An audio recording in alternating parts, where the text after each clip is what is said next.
Hey everyone! Today we're gonna go through a neighborhood breakdown of SF, best to my knowledge. So disclaimer is just that this is just based on my personal experience, things that I've talked to with other people who live in SF, and just general advice I've seen online too. I used a lot of /ask SF on Reddit to see how people describe different neighborhoods, and because there are so many threads on there where other people are asking, Reddit about advice on choosing neighborhoods. So I thought that was a very valuable resource. And just for me to show you, so we're not going to cover all the neighborhoods because I haven't been, or it was just never in my apartment hunting experience because I didn't think I would live there. So based on my own experience, I'll show you how I see some other neighborhoods. And I'll include some videos that I've taken around the neighborhood so you can get a better feel of how that neighborhood is. And while we do that, I'll be painting my nails since it is Labor Day weekend and I just felt like doing something fun. I'm just gonna show you guys my screen. Hopefully the screen recording works and I'll figure out how to edit this on iMovie. But on the screen you'll see on Google Maps how I'm gonna essentially maybe go, I'll say counterclockwise. Well, we'll see, and then I'll show you the breakdown. Maybe I'll go clockwise, I'm not sure. But let me just get my base coat on and then get started.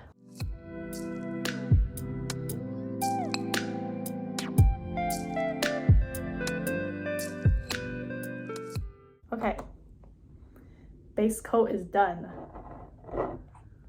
Okay, I think we're up and running, so let's get started. So I'll go from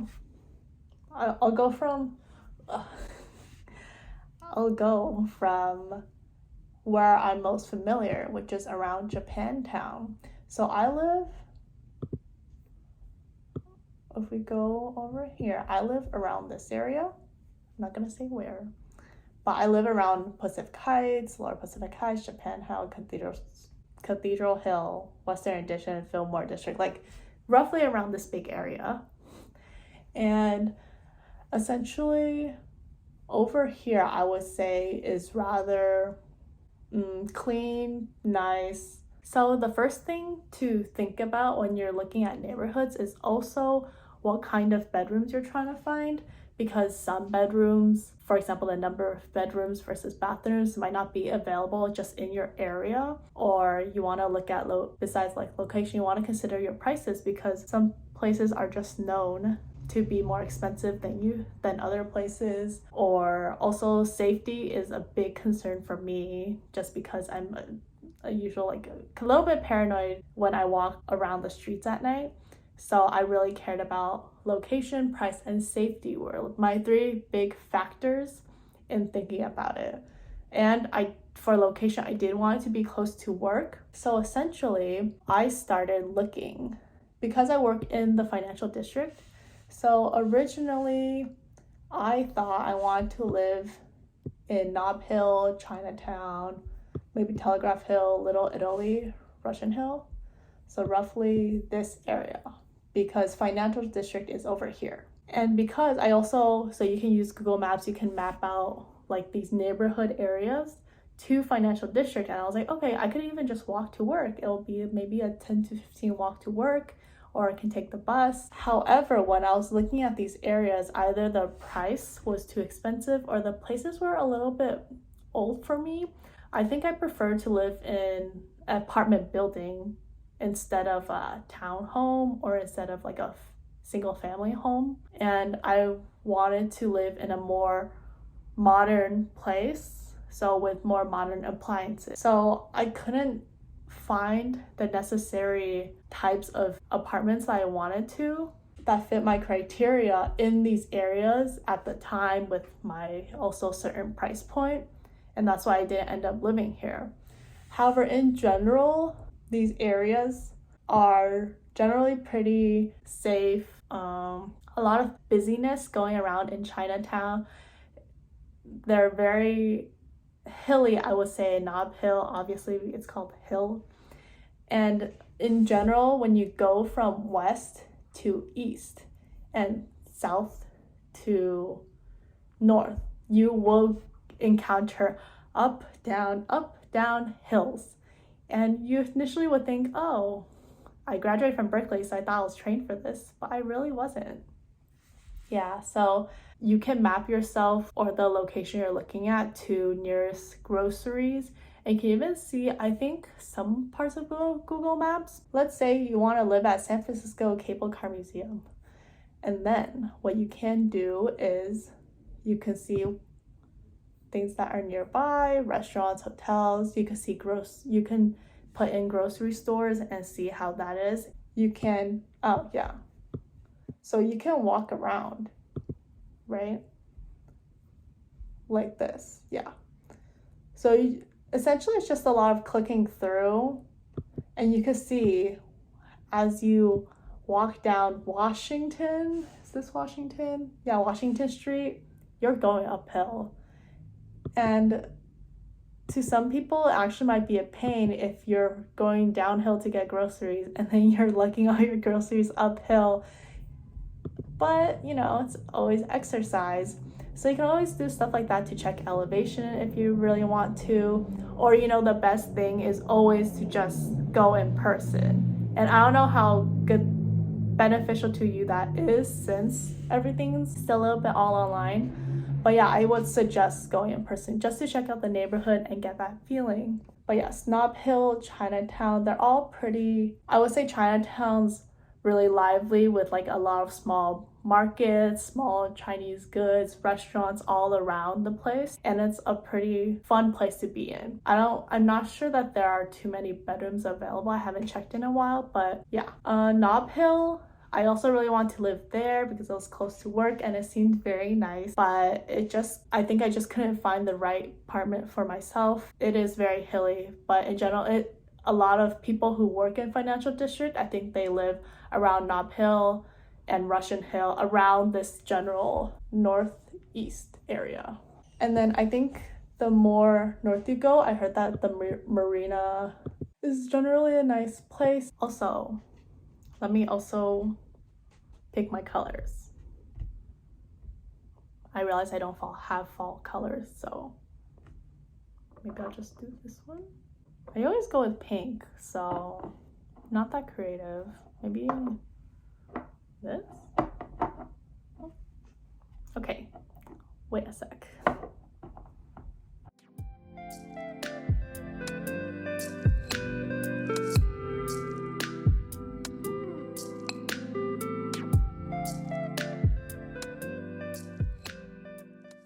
So, as we move more northwest, I guess, kind of, Cow Hollow is originally a little bit north you get is a little bit more residential. So over here, if you go north, it goes a little bit hilly and then down again, but in general, it's very residential. So I think that's where a lot of people settle down, raise families.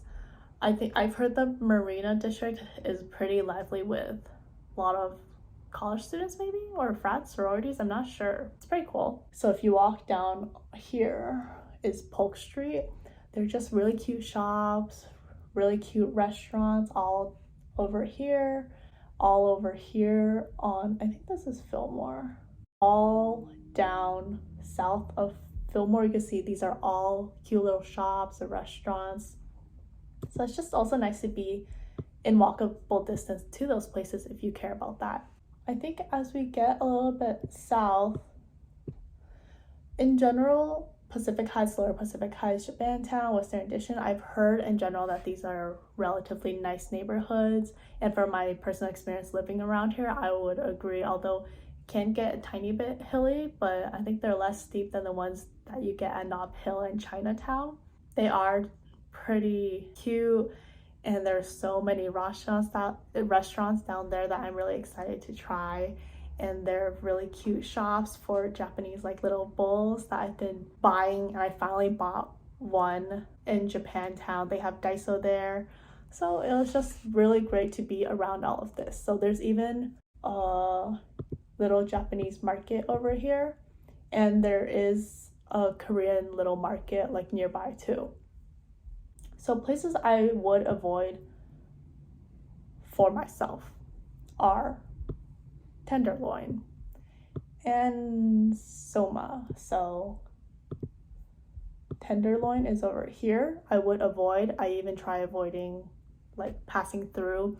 It's generally very, very sketchy, and just a lot of people just hang on the streets, and you would notice them. They're just there, I guess. So I'm pretty sure Tenderloin has the highest crime rate in SF. It just gets kind of it gets very scary if you pass by, for me at least.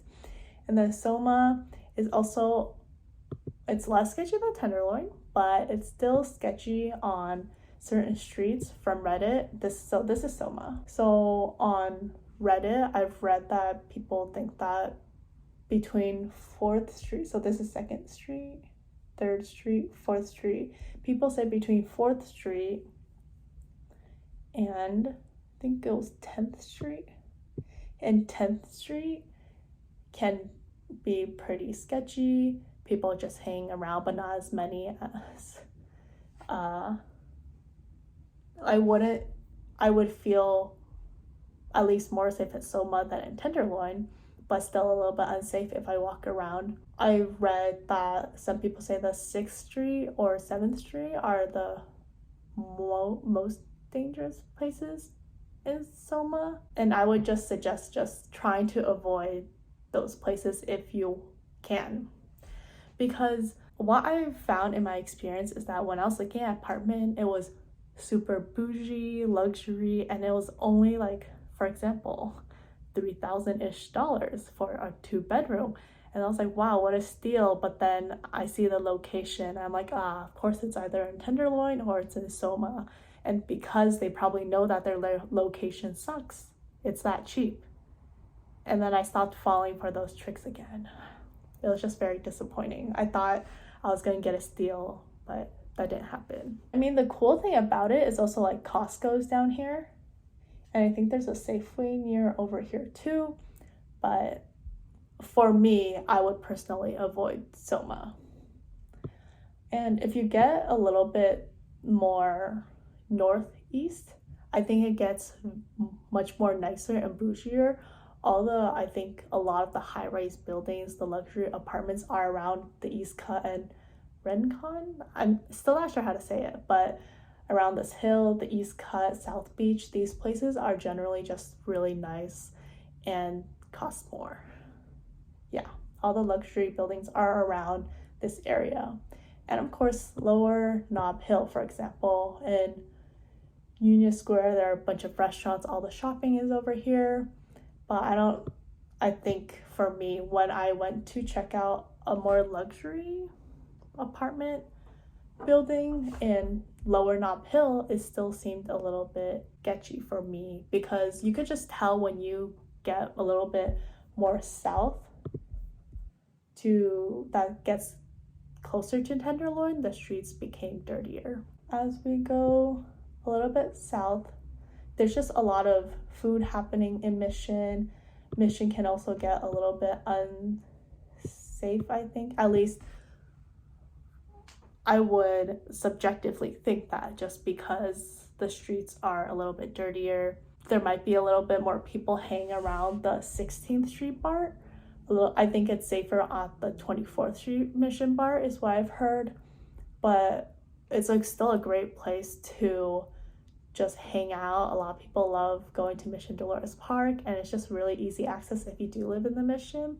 And I think a lot of people still enjoyed their time in Mission. You just have to kind of, be street smart, pay attention to your belongings, don't stare at your phone while you walk around, things like that. 4th Street Mission, if you do want to live it, just for safety reasons. They do have a lot of cute shops and restaurants around here though, to reiterate.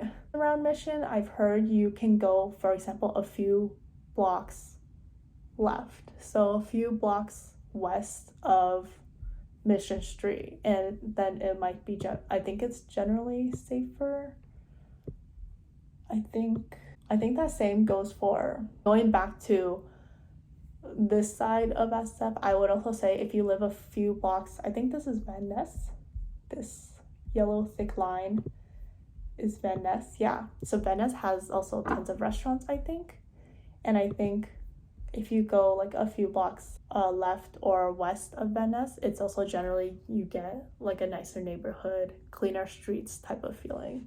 Moving to Mission Bay, because I only have been also once, but when I was looking for apartments, I was under the impression that Mission Bay is probably one of the safest neighborhoods in SF, mostly because there's a lot of new construction. The UCSF Mission Bay campus is over there, so a lot of people, are there to work, do their lab research, and there is also like a very cool food truck place called Sparks Social, I think, that Sophia and I went to, if you saw my latest weekend vlog. So it looks like a pretty fun time there. I think the hardest thing about it is just it's a little bit out of the way if you always want to hang out with friends to other places. So when I went from Mission Bay back to my apartment, it's back here. It took around, I would say 45-50 minutes taking the bus uni. So that might be an issue if you always want to hang out with friends like up here. Remember, always use Google Maps or Apple Maps, whatever maps app you're using, to just map yourself and get a feeling of like how much it is. I'm honestly not too familiar with the other neighborhoods around here, but maybe by the time I'm in SF for many more months later on, I would get familiar with all the other districts and I can have an update on that. But in general, those are my tips of advice, and I hope that helps a bit on your neighborhood looking journey. Oh wait, before I say goodbye, let me finish up my nails. I totally forgot about them. But yeah, let me know if you have any questions in the comments. I might try to do another video walkthrough about how I found my apartment. Just for example, the websites I used or the things I've considered and how you schedule tours and look at things to look for in the apartment when you actually get there. But yeah, let me know in the comments. But these are what my nails look like right now. Okay, thanks for watching.